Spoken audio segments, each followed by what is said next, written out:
Slide the roller door into the sliding and running rails. Fasten the doorstop to the sliding rail with a 10x22 wafer head screw. Then grab your door handle and fasten them to the mount with two 10x22 wafer head screws, followed by the plugs for the door handle. Fit the door tongue over the handle using the door tongue screw. A Stratco handy hint: go inside the shed and close the door. Rotate the handle and adjust the tongue to measure the right distance.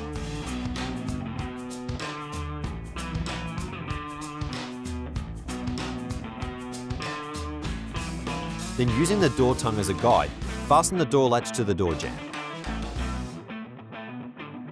Open the door and finish attaching the door latch.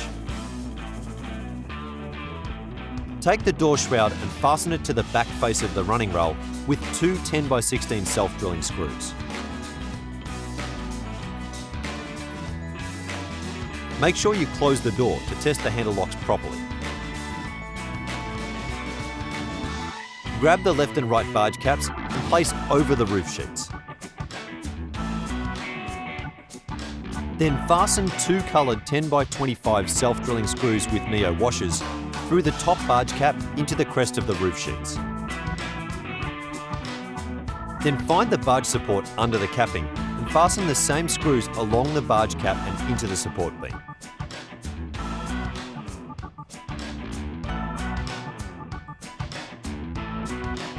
You now have a completed Stratco Handi Mate shed.